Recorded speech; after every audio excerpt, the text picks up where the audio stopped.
Jean-Marie Le Pen, bonjour. Bonjour. Bienvenue sur Livre Noir. Merci d'avoir accepté cette invitation.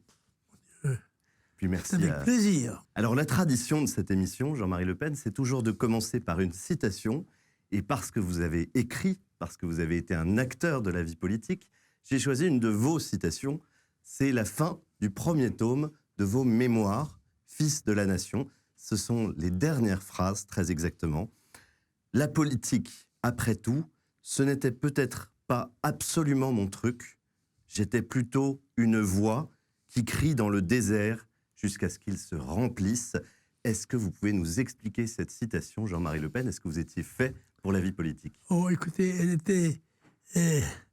je pense quand même que j'ai toujours été un petit chef, quand même.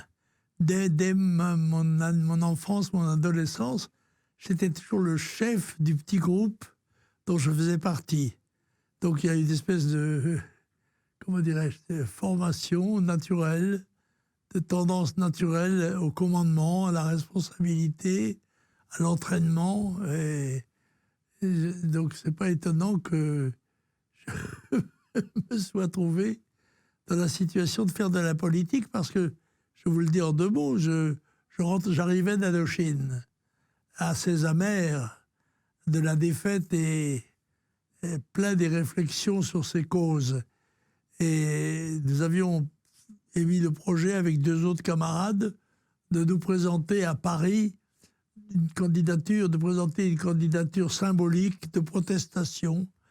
Et quand nous avons fait la rencontre de Pierre Poujade, qui nous a dit, mais écoutez, essayez de venir, nous avons peut-être le moyen de travailler ensemble. Je dis, écoutez, je veux d'abord savoir trois choses. Qui vous écoute? Ce que vous dites et comment c'est reçu. Il m'a dit, c'est très simple, je parle à Blois dans 5 jours, je vous invite, etc. Et nous allons à Blois avec nos petites amies pour avoir l'opinion des femmes, ou des jeunes femmes, sur la question politique proprement dite. Et nous arrivons à Blois, dans une ancienne église, complètement bourrée, avec au premier rang les bourgeois, les avocats, les médecins, les cravates rayées en quelque sorte. Derrière les commerçants, et tout à fait derrière, avec les bottes et les canadiennes, les paysans. Très nombreux. Et là, Pierre Poujade, un orateur naturel, de chic, s'exprimant avec un léger accent méditerranéen, puisqu'il était il était en fait pas de Méditerranée, mais il était je pense, du Massif central. Enfin bref, un accent un petit peu, pour nous, un petit peu exotique, très peu. Et une foule enthousiaste. Vous auriez lâché un député, là, il était collé le long du mur, raide comme balle. Et à la sortie, nous rencontrons Poujade qui s'épongeait d'un effort physique très dur, qu'est l'oration de masse, en quelque sorte. Et il dit, alors, qu'est-ce que vous en pensez? On s'était concerté, il n'y a aucun doute, le peuple est là. Et c'est ce que je dis, écoutez, nous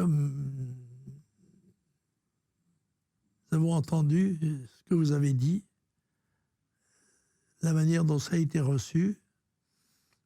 Nous sommes d'accord. Il m'a dit, bon, alors tu parleras avec moi dans 5 jours à Rennes. Votre premier meeting, alors? Premier meeting. Je rappelle, retour d'Indochine. Car c'est quand même ce passage en Indochine où je m'étais engagé, j'étais en doctorat, et dans une France qui commençait déjà à s'effriter, je me disais que ça n'était pas ici que notre sort se décidait, mais en Asie. Et je me suis engagé au premier régiment, premier bataillon étranger de parachutistes.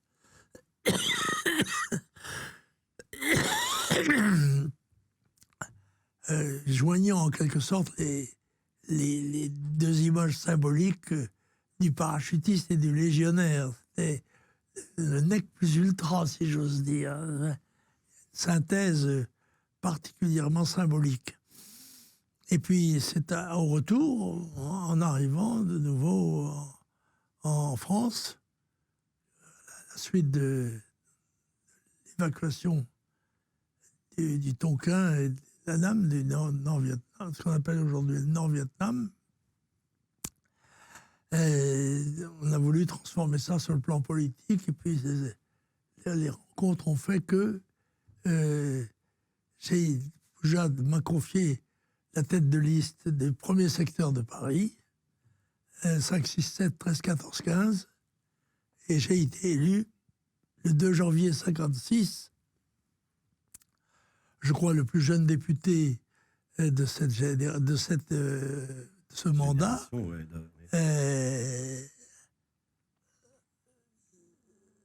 À 27 ans. Bon, je me suis donc entré dans la bataille. À peine sorti, j'y rentrais de nouveau. Et cette fois-ci, dans la bataille politique. Et pourquoi une voix dans le désert, alors? C'est comme ça que vous terminez. Une voix dans le désert temps. Parce que les valeurs que je défendais n'avaient pas d'écho à l'époque. Et j'apparaissais comme un homme très solitaire. Je n'étais pas seul, j'avais des camarades, mais pouvant s'exprimer et se traduire vers l'extérieur, j'étais un peu la vox clamantis in deserto, désert dont je disais que nous espérions qu'il se remplisse. Oh oui. Mais je pense d'ailleurs qu'il se remplit ou qu'il se remplira. La seule crainte que j'ai, c'est qu'il ne soit trop tard. C'est qu'on ne s'aperçoive, la masse, le peuple, ne s'aperçoivent de la réalité du danger qu'une fois qu'il sera plus possible de lutter contre lui. Le plus grand danger pour vous de notre temps, aujourd'hui, quel est-il? Le plus grand danger, me semble-t-il, en dehors de l'affaissement spirituel, moral, culturel de notre civilisation, c'est un phénomène de l'immigration. C'est le phénomène du déséquilibre démographique qui s'est établi dans le monde. La population mondiale a connu un phénomène absolument inconnu dans son histoire, puisque elle est passée en 50 ans de 2 à près de 8 milliards. Et elle est dans une course exponentielle qui va la conduire automatiquement à des rassemblements désastreux et belliqueux, meurtriers, sanglants, terribles. Et là, il y a là une espèce d'immense vague, d'immense tsunami qui vient vers nous, dont les plus optimistes prévoient qu'il est très bas, les pessimistes prévoient qu'il est à 1 mètre. En fait, il est déjà à 10 mètres de haut.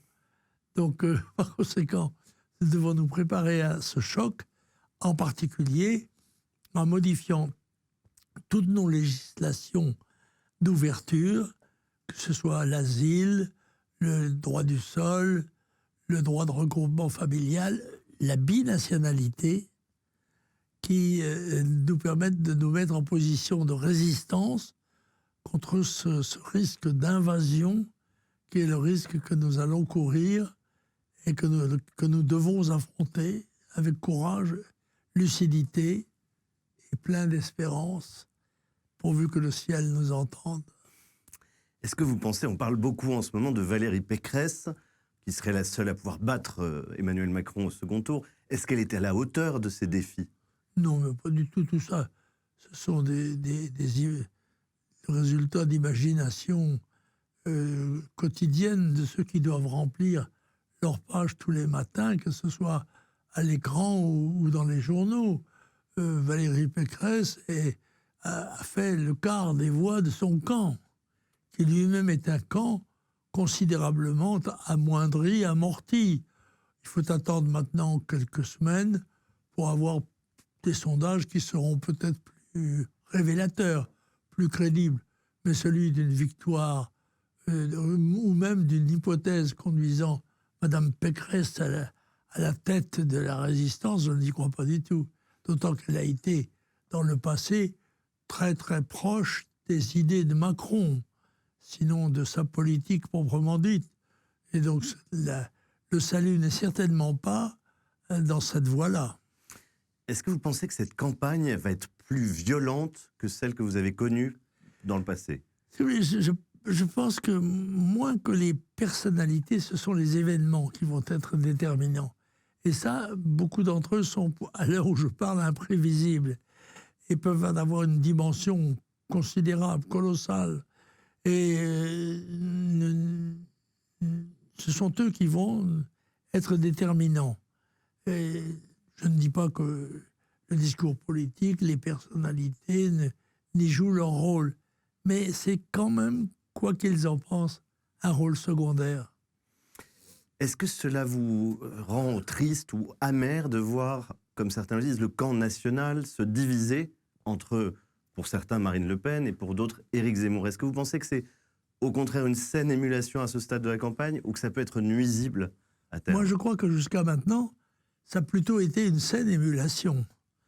Car Marine, par réserve, avait centré son discours plutôt sur les aspects sociaux que sur les aspects proprement politiques. Et elle s'est aperçue par l'arrivée, l'irruption sur la scène de son concurrent, si j'ose dire, qu'il fallait être aussi sur ce terrain-là. Elle avait de quoi se ravitailler dans les batailles que nous avions menées sur ce sujet depuis des décennies.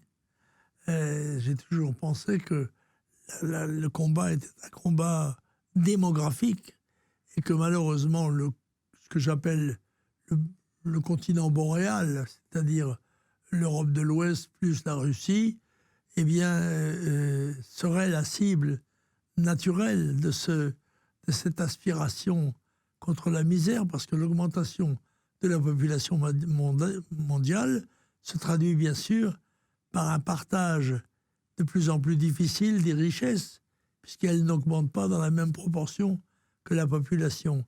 Donc les parts deviennent de plus en plus petites jusqu'à cesser d'exister et provoquer des révoltes qui sont des révoltes naturelles et compréhensibles. Mais nous n'avons pas seulement le devoir, nous n'avons pas seulement le droit, mais le devoir de défendre d'abord notre camp, nos personnes, notre succession.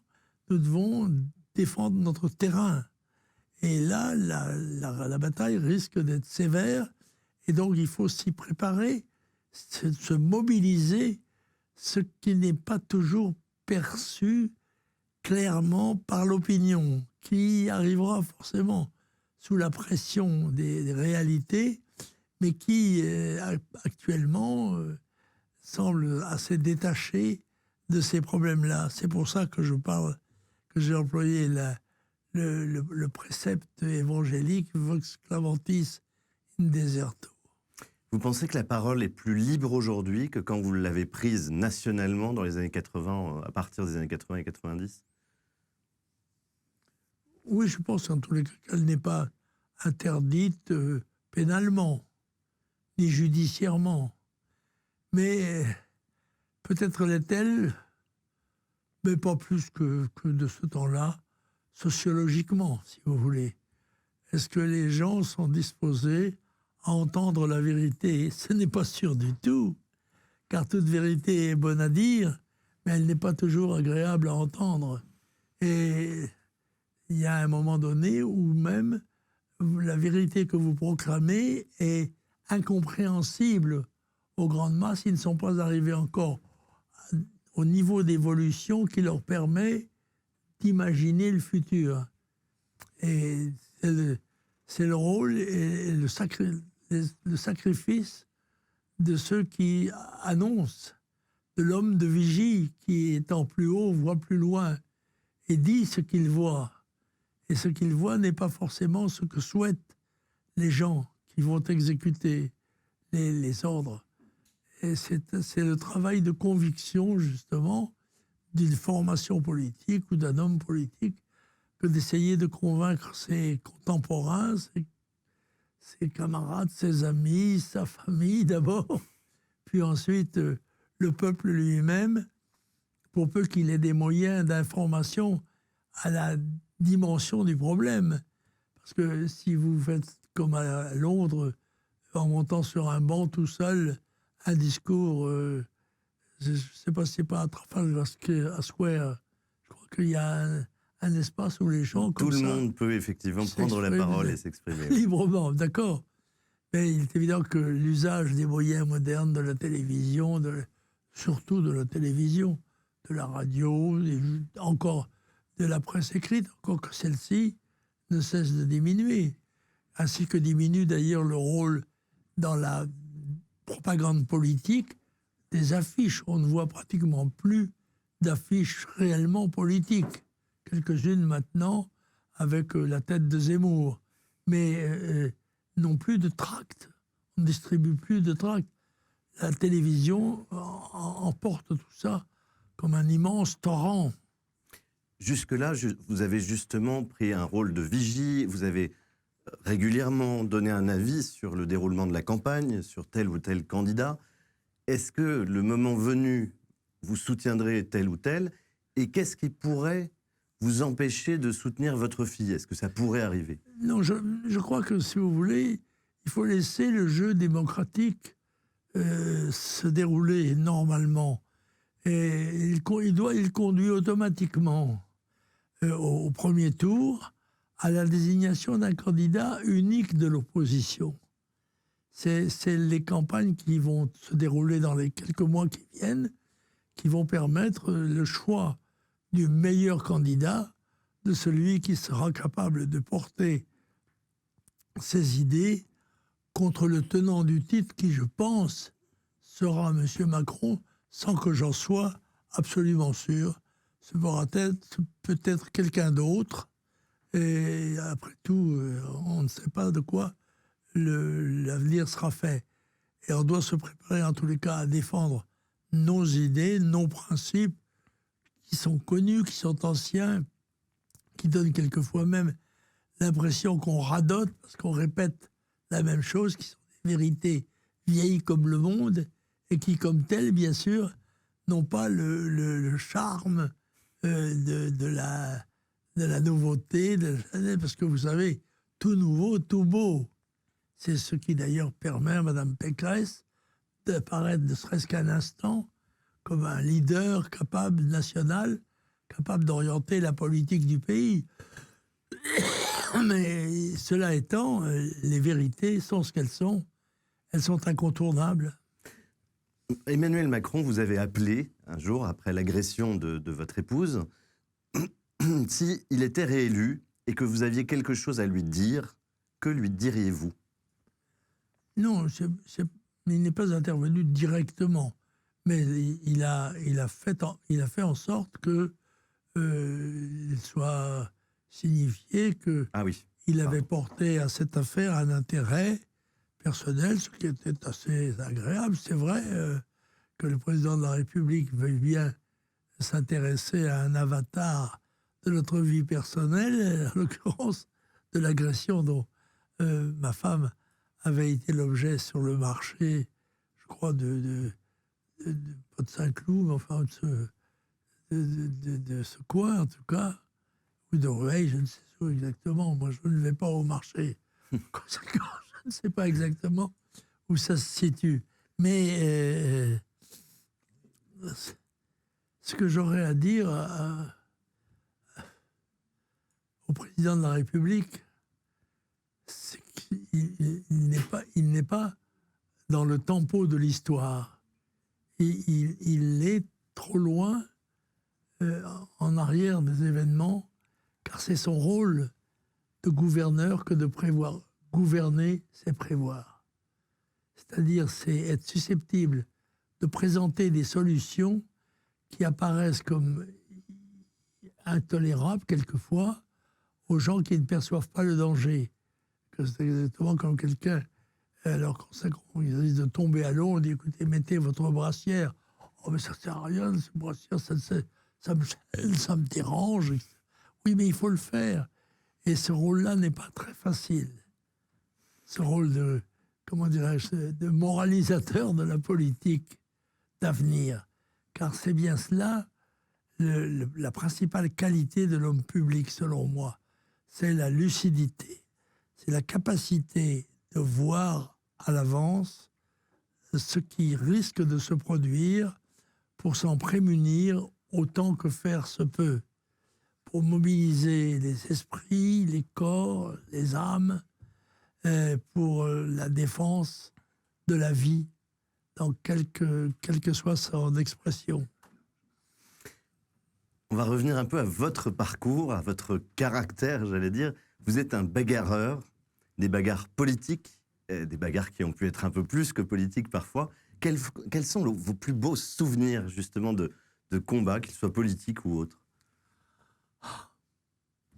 C'est ce genre de question, quand elle m'est posée, me met toujours dans un grand embarras. Quelle est la pièce de théâtre que vous avez préférée? Quel est le film que vous avez préféré? Quel a été l'épisode de votre vie qui vous a été le plus frappant? Ça m'est difficile de répondre à ça et d'établir cette hiérarchie dans mes souvenirs. Souvenirs de moins en moins précis, forcément, au fur et à mesure d'abord qu'ils se multiplient. Quand on a une vie très active, on a évidemment fait beaucoup de choses dans sa vie et on n'a pas toujours la possibilité de se souvenir exactement des détails. Et Dieu sait si le mot m'a joué de mauvais tours. Et que dire?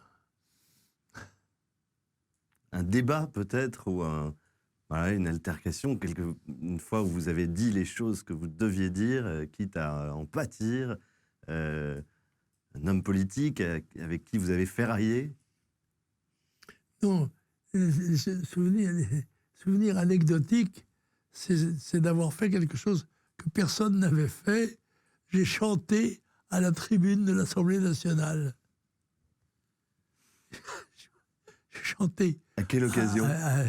J'ai dit, écoutez, c'était un débat sur le budget. Et à la fin, j'ai dit, écoutez, plutôt que de développer mon discours, je préfère vous le dire en chantant, c'est plus simple. Mitterrand est roi, Chirac est sa reine. C'était pas la peine, c'était pas la peine. C'était pas la peine, assurément, de changer de gouvernement. Mitterrand est roi, Chirac est sa reine. C'était pas la peine, c'était pas la peine. C'était pas la peine, assurément, de changer de gouvernement. Alors, les députés du Front médusés, ils étaient une quarantaine. Médusés me regardaient en disant, mon Dieu, qu'est-ce qu'il va faire? Qu'est-ce qu'il va faire?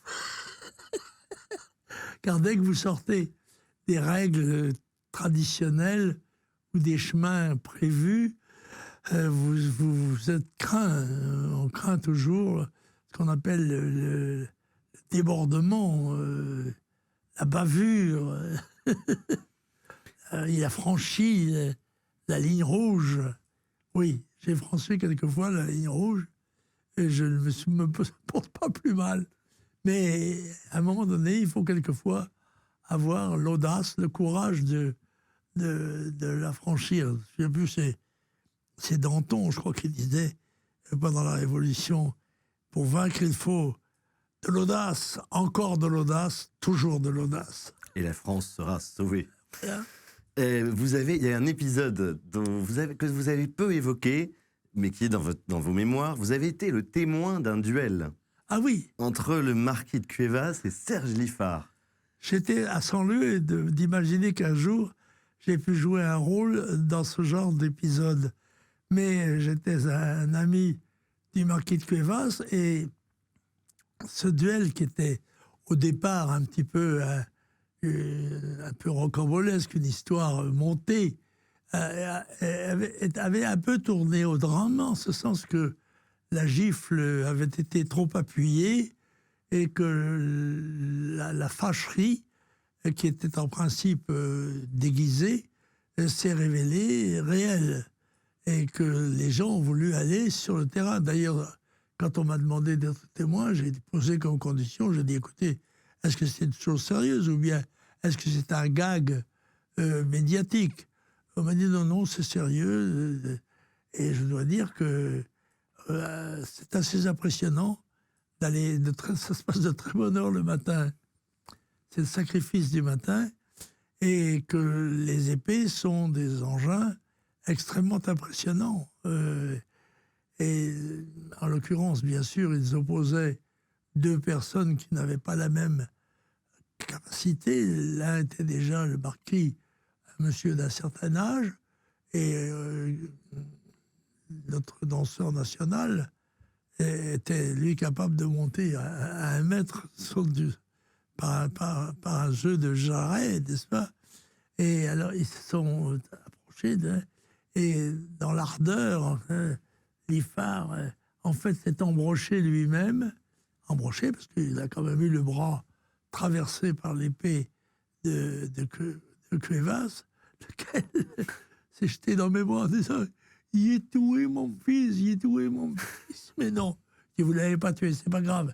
Il saigne un peu, mais ça va passer. Donc le duel s'est arrêté au premier sang versé, comme on dit. Premier sang. Voilà. Le premier sang. On ne dit pas au premier sang, c'est un combat au premier sang. Au premier sang, oui. C'est-à-dire à la première blessure, qu'elle se produise à quelque endroit qu'elle soit. Elle peut être mortelle, la première, hein, mais elle ne l'est pas, Dieu merci. Et il y a très peu de duels de ce genre, mais celui-là était quand même un vrai duel. Et alors il y avait eu un mot aussi formidable du marquis, dans la poursuite que nous faisions de l'endroit où pouvait se dérouler ce duel, nous sommes arrivés un jour, enfin le matin, dans un espace d'une usine désaffectée. Et le marquis est descendu, il a jeté un regard sur cet univers désastreux. Il a dit « Il ne va pas mourir dans ces décors de merde. » Et on est remonté dans les voitures et poursuivi par une nuée de motards de presse, bien sûr, qui ont assisté à ce duel qui s'est déroulé dans la ferme, enfin dans la propriété d'un ami commun. Et là, il y a bien eu un affrontement réel. La preuve, il y a eu une blessure réelle, même si elle s'était un petit peu auto-décidée par les mouvements de Liffard, qui était un danseur, donc quelqu'un de très souple. Alors que le marquis avait reçu, lui, la consigne, vous tenez votre épée. Déjà, tenir l'épée comme cela, pour un homme de son âge, ça n'était pas aussi simple que ça. Voilà. Et c'est le seul duel auquel j'ai participé et dont j'ai été un des témoins.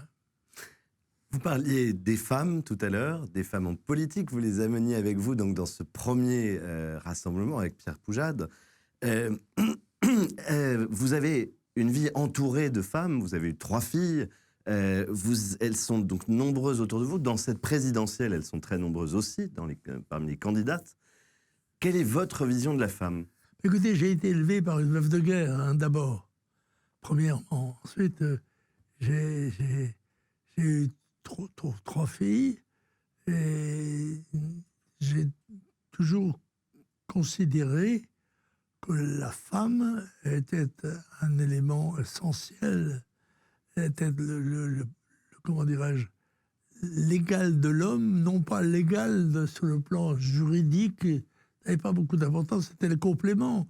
Les femmes ayant d'ailleurs, me semble-t-il, plus d'aptitude naturelle que les hommes. La preuve, c'est qu'elles sont capables de faire à peu près tout ce que font les hommes, et en plus, elles font quelque chose que ne peuvent pas faire les hommes, elles font des enfants. Elles font des enfants, et très souvent les élèves de surcroît. Mais c'est ce rôle qui lui a été donné par la nature à magnifier le rôle de la femme dans notre civilisation. Et je dois dire d'ailleurs que à travers la civilisation chrétienne, le personnage de la mère de Jésus, Marie, qui est le personnage essentiel derrière le Christ. Le premier personnage, c'est Marie, c'est une femme. Et donc, elle a toujours eu la femme a toujours eu un rôle prééminent dans notre société et particulièrement dans notre civilisation française. C'est la courtoisie qui voulait être le respect, l'estime, la considération accordée à la femme qui, sur le plan des exploits physiques ou guerriers, pouvait être, encore qu'il y a eu les Amazones, mais pouvait être moins voyant que ne l'étaient les hommes, chacun dans son rôle, et la répartition jusqu'ici, somme toute, ma foi, c'est assez bien faite dans notre civilisation. Maintenant, il y a un mouvement un peu moderniste, féministe, qui veut pousser un peu plus loin le combat pour une égalité. Qu'est-ce que l'égalité, d'ailleurs, dans ce domaine? Moi, je crois à la complémentarité du rôle du couple, et en particulier quand il est uni par l'amour réciproque, et qui permet en effet de faire, de développer l'activité élémentaire de la vie, celle qui nous gouverne tous. Alors, les Le Pen, est-ce que c'est un clan? Est-ce que c'est une famille? Est-ce que c'est un peu tout cela? Comment vous décririez finalement cette dynastie qui fascine aujourd'hui beaucoup de Français? Écoutez, Le Pen, en breton, ça veut dire le chef, la tête. Et donc, j'ai dit tout à l'heure, la tendance qui m'a porté dans ma vie à prendre généralement l'animation des actions collectives. C'est ainsi qu'après tout ce que je vous ai dit, j'ai été à la faculté de droit, j'ai été président de l'association corporative des étudiants en droit. Et j'ai été donc toujours... j'ai été fondateur et dirigeant d'un parti politique dont d'ailleurs j'ai été exclu, ce qui je crois est une originalité exceptionnelle dans l'histoire du monde. Fondateur d'un mouvement politique qu'il a dirigé pendant 40 ans, j'ai eu, si j'ose dire, la chance d'être désigné comme exclu, n'ayant pas sans doute tout à fait les mêmes idées que celles qui étaient désormais celles de mes successeurs. Lequel successeur, dans l'occurrence, c'était d'ailleurs une femme, qui était ma fille, que je n'avais pas promue comme telle, mais qui avait affronté pour la direction des mouvements Bruno Gollnisch. Une personnalité de haut niveau, qui était aussi un ami, Bruno Gollnisch, et qui l'avait remporté en quelque sorte 2 tiers à 1 tiers, un petit peu une répartition que l'on connaît récemment. Voilà, j'ai toujours, d'ailleurs, je rappelle que les 2 femmes députées ont été de notre groupe parlementaire, dont Yann Piat, qui a été assassiné. Oui. Assassiné. Est-ce que vous souhaitez que, après Marine Le Pen, une nouvelle génération d'autres Le Pen un jour fasse de la politique? Ou est-ce que ça vous est je n'en fais pas, je n'en fais pas une règle ni une option principale. Si elles ont l'aptitude et le goût de le faire, elles doivent assumer leur destin. D'ailleurs, Marion a été députée, déjà, elle a été la plus jeune députée. Nous avons souvent eu les plus jeunes élus, parce que nous avions toujours une répartition de nos candidats qui laissait une place aux jeunes qui ne faisaient pas de jeunisme ni de jeunite, mais quand même leur laisser leur place légitime et préparer le terrain des combats futurs. Alors,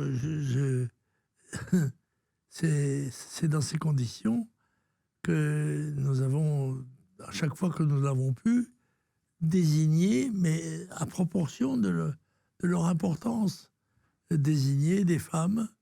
En tous les cas, nous n'en avons jamais écarté de ce chef. Si vous deviez vous présenter aujourd'hui, dire qui vous êtes en 2021, qu'est-ce que vous diriez ?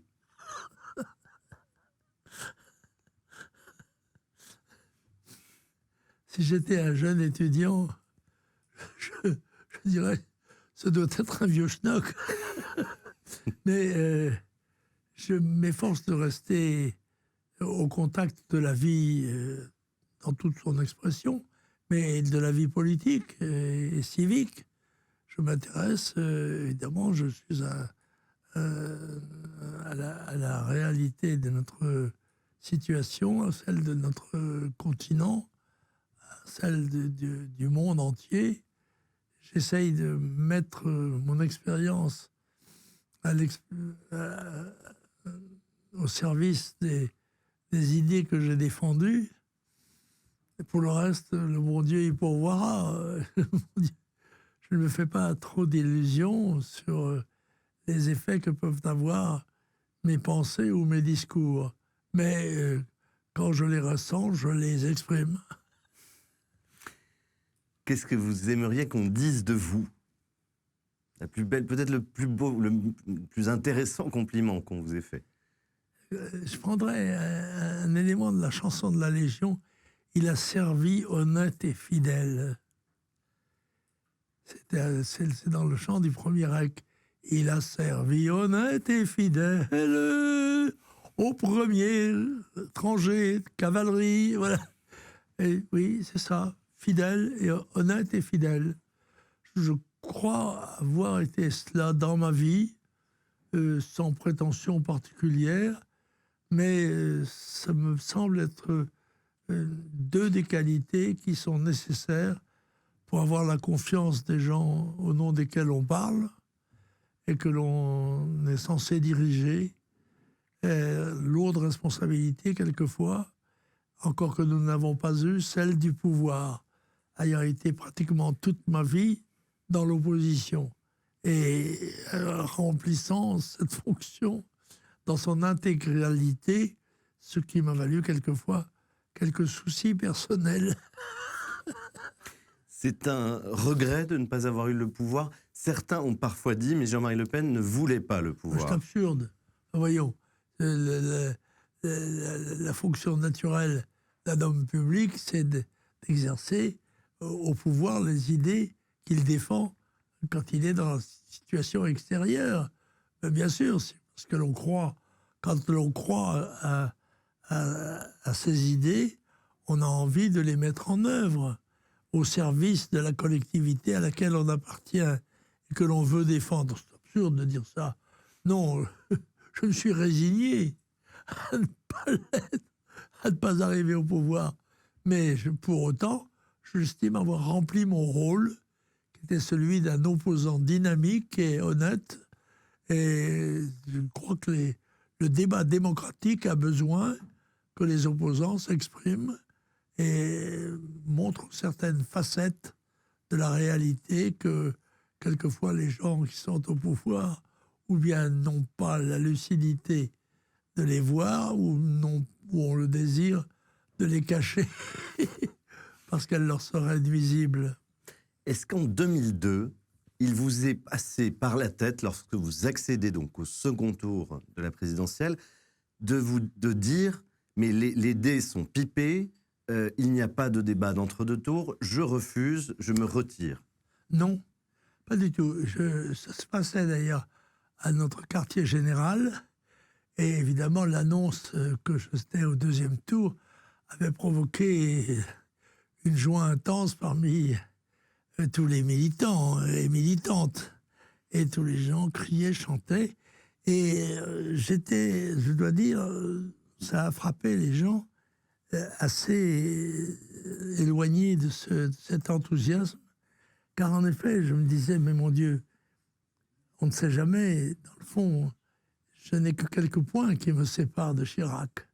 Chirac n'avait pas fait 20%, et il avait fait 19,70 et moi 17. Oui, pardon. Nous étions pas très loin l'un de l'autre, et je me dis, dans le fond, la vague peut me porter au pouvoir et faire de moi le président de la République. Et qu'est-ce que je vais dire d'abord ce soir pour exploiter ce succès de la présence au deuxième tour, c'est-à-dire le discours que je devais prononcer publiquement devant la télévision. Et ensuite, j'ai commencé à penser au gouvernement dans 15 jours.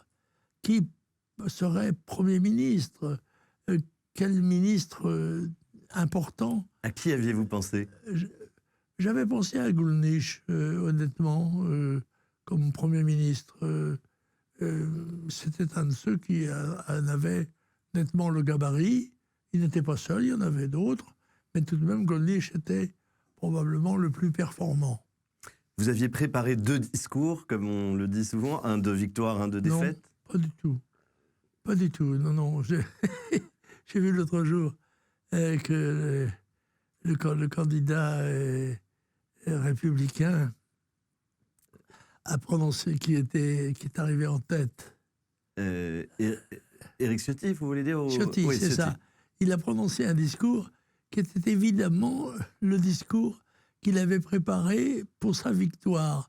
Mais il l'a modifié au fur et à mesure de sa diction, et il en a fait un discours de second. Mais en fait, mon expérience me permet de dire que le discours qu'il faisait était celui qu'il avait préparé pour sa victoire. Non. Quelque chose d'un peu plus anecdotique, c'est une question de l'un de nos abonnés qui nous dit: quelle est la vraie histoire de votre œil? Comment avez-vous perdu votre œil? C'est quelque chose qui revient souvent. Est-ce que c'était une bagarre? Est-ce que c'était un accident? Est-ce que c'était d'ailleurs vrai ou non? C'est voilà, quelque chose qui revient très souvent parmi les gens qui vous suivent. Non, j'ai été agressé, jeté à terre, et j'ai reçu un coup de pied. J'avais d'ailleurs les 2 yeux abîmés. Et très curieusement, ça n'est pas celui qui semblait le plus atteint qui a été le plus touché.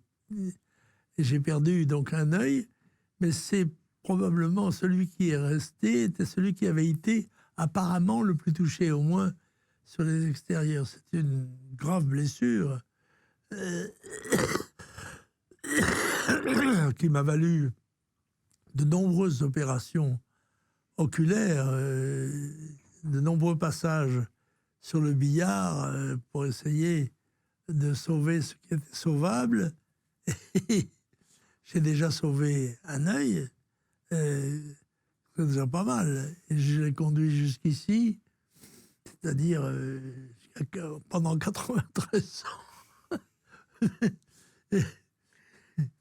Il me permet de voir, mais qu'il va connaître probablement lui-même déjà une dégénérescence naturelle. C'est donc une des attaques que vous avez subies. L'autre, c'était l'attentat que vous avez subi Villa-Poirier. Vous n'avez jamais su qui était derrière cette explosion?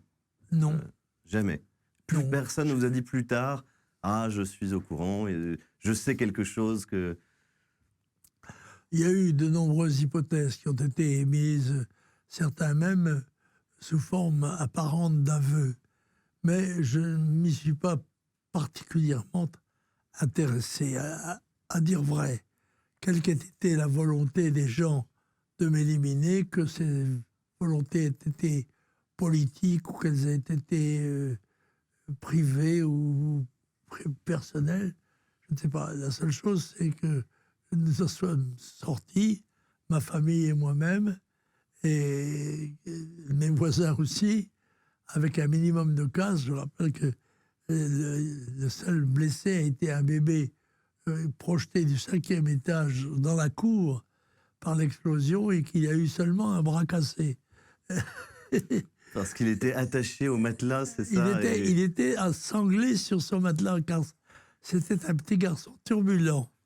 Et il avait, je sais pas, 2 ans ou 3 ans, c'était un petit Guillaume, il s'appelait.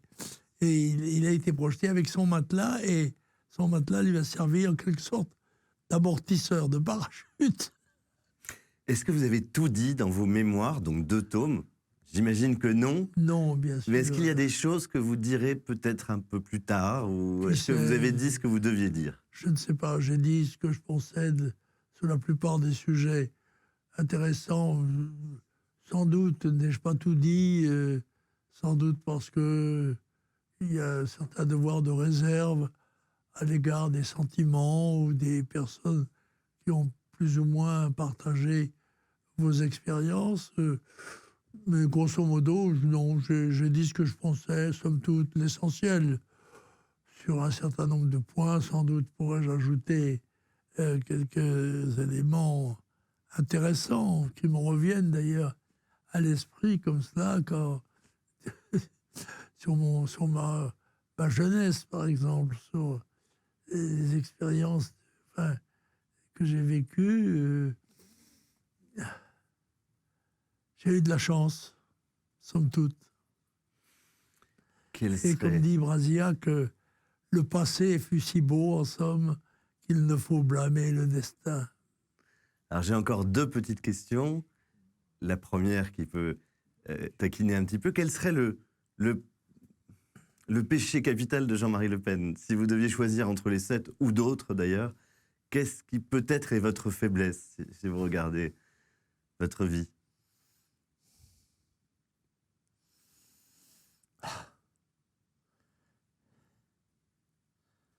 Peut-être la paresse.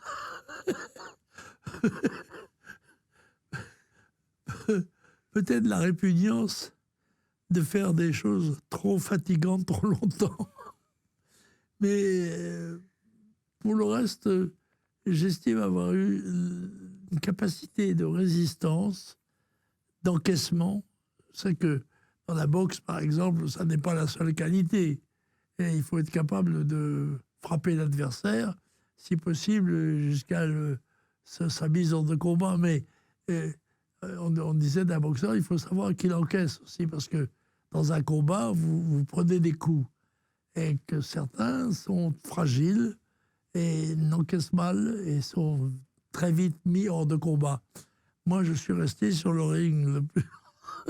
Je n'ai pas toujours été le vainqueur, mais j'ai toujours été un combattant.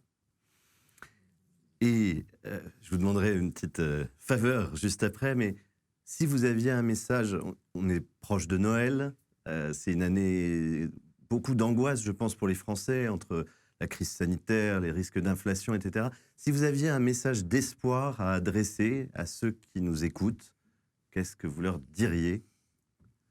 Je leur dirais de regarder Noël, de regarder cette commémoration émouvante de la naissance du Christ dans une étable et se dire qu'il faut avoir confiance dans notre destin, dans la ligne qui nous a été tracée par nos ancêtres, par nos anciens, et dans le service de la communauté, dans la charité qui, bien ordonnée, commence par soi-même, mais ça s'étend aussi aux autres par ordre hiérarchique, au plus en plus lointain, proches.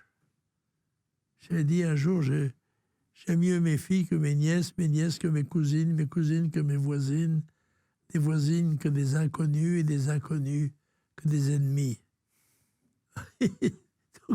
Toute une hiérarchie de sentiments que je me suis efforcé de respecter au long de ma vie, pour peu que l'on ait l'influence réelle sur sa vie, qui est très souvent obérée par des obligations qui ne dépendent pas de nous, mais pour autant qu'on a une liberté de choix j'ai essayé de me conformer aux enseignements que j'ai reçus et qui sont somme toute assez traditionnels. Et je ne m'en suis pas si mal porté, ma foi. Et dernière chose, la faveur. Pourriez-vous entonner un chant de Noël pour ceux qui nous suivent, puisque cette vidéo sera publiée juste après Noël, le 26 décembre, ou peut-être le 25. Il est né le divin enfant, jouer au bois, résonner musette. Il est né le divin enfant, chantons tous son avènement. Depuis plus de 4000 ans que l'annonçaient les prophètes, depuis plus de 4000 ans, nous attendions cet heureux temps. Il est né le divin enfant, jouer au bois, résonner musette. Il est né le divin enfant, chantons tous son avènement. C'est un message de joie, la vie, c'est un message de vie, c'est un message d'espérance, c'est un message aussi de charité à l'égard de ceux qui nous entourent. Mais on a le devoir de penser à soi d'abord, sauf si l'on est un saint. Et si l'on a une vocation sacrificielle, on doit se défendre les siens, défendre sa patrie, défendre la nôtre, c'est la France, défendre la France, qui a souvent été menacée, qui, Dieu merci, a jusqu'ici toujours vaincu ses adversaires et survécu comme puissance non seulement politique, mais morale, spirituelle, culturelle. Tout cela, c'est le message que nous devons transmettre, puisque c'est le principal rôle de chaque génération que d'assurer la transmission du trésor qui lui a été confié par sa naissance. Eh bien, merci Jean-Marie Le Pen. Merci pour ce très bel entretien. Et moi, merci de m'avoir accueilli chez vous. C'est un grand plaisir. C'est pas facile d'y arriver, Non. mais quand on y est très bien. Tant mieux.